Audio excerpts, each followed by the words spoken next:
Hey everyone, welcome back. I'm going to start by saying that I'm trying a new format for this video, just to change things up a little bit for me and for you. In this series of videos, I'm going to be looking at flow and what flow means to us as humans and, more importantly, trumpet players. What is flow? Flow is to move steadily and continually in one direction. As humans, we recognise this as the flow of a river or liquids. Air also flows, as does electricity and even tears. Time also flows. As musicians, or more specifically when musicians and trumpet players, we can get a little hung up on our airflow when, more importantly, we should be focusing on the flow of the music. Musically, a melody or tune flows from the very first note to the very last, with numerous undercurrents along the way. A song, or even spoken words, will have flow through rhyme and language that carries the listener along a journey with the performer. What I'm hoping to do in this video series is share my concept of flow and what we can focus on to make us not only better trumpet players, but ultimately better musicians. Most of us will be familiar with trumpet studies such as Cichowicz, and indeed almost any study from Clark to Collins to Charlier can be addressed as a flow study for trumpet. I'm going to dive a little bit deeper into the how and why of flow and why it's possibly the most important component of playing trumpet and the most essential skill for being a musician we can have. So please enjoy the rest of this video. There will be some playing coming up, I do promise, and the second video in this series will be a little bit of a more traditional format. Enjoy the flow, folks.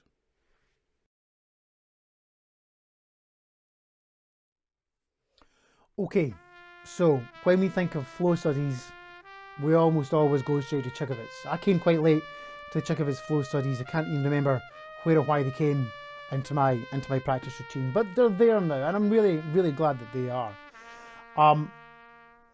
As this excerpt behind me plays through, I then go into some Collins lip or Collins style lip flexibilities, and all of these types of exercises they're all slurred. So there's the actual concept of flow is quite easy to get a handle of, because we start playing a note, and that note is part of a phrase or an exercise or a line, and then we finish playing when we've done that part of the exercise.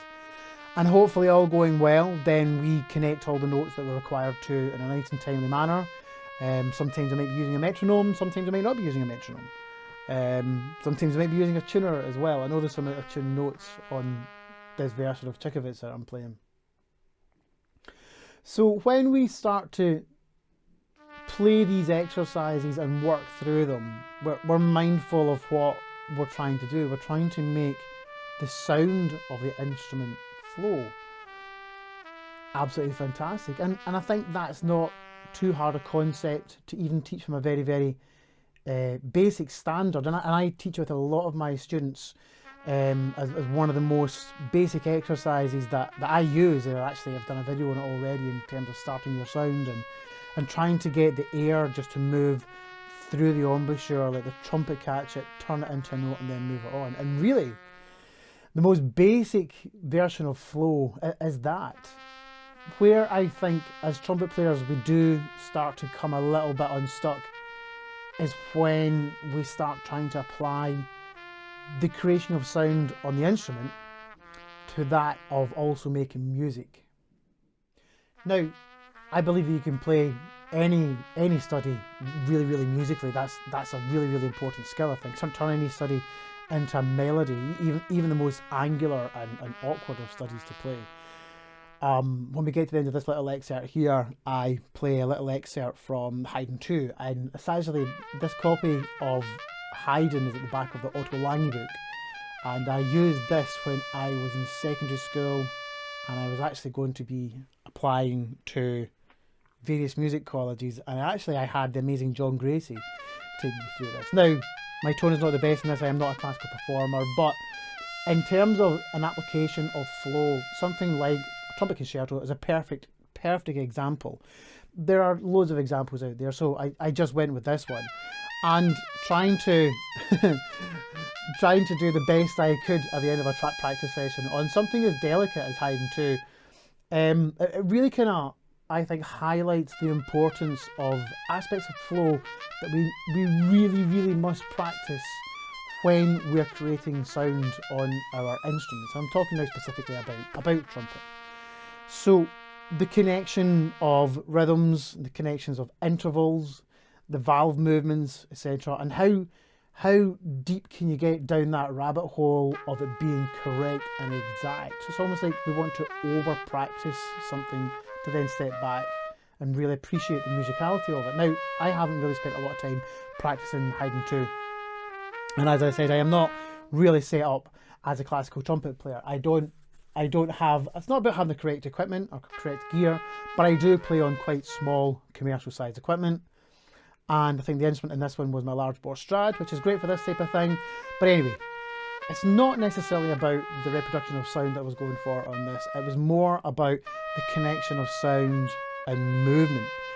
So I'm actually going to leave this video here. Hopefully I've got your appetite a little bit for where we're going to go in this. We are going to be covering old material that I've already shared. So I've already mentioned, or I've already recently mentioned about starting your sound, silent G's, whisper G's, gentle G's, all this basic the basic skill of creating sound on the trumpet, but also trying to show in a musical way how everything we do really has to be relevant through musicality, so that when we're thinking about flow, we're not just thinking about Cichowicz flow studies or lip flexibilities or Clark studies, etc. Okay, so that's it for now. I'd be interested to answer any questions. I've got loads of questions for which many there are no answers. But if you do have any questions you want me to cover, the whole flow series has not been completed yet, then please pop them in the comments below as always. If you haven't subscribed already, please do. It really, really makes a difference. And also hit the like button. I'm not entirely sure the time scale of getting these videos out. I might wait until they're all ready and then just staggered release. Or I might just send this one out there. I know I've already run a teaser where I played an excerpt from Schlossberg and from Arbon. Perfectly good examples of flow again. But also starting to get down that musicality idea of what we're trying to do with our trumpet when we're being musicians and not just machinists. It's quite an unforgiving machine, the trumpet. Anyway, I'm waffling now. Stay safe, stay smart. Don't forget to practice, and see you soon. Bye-bye.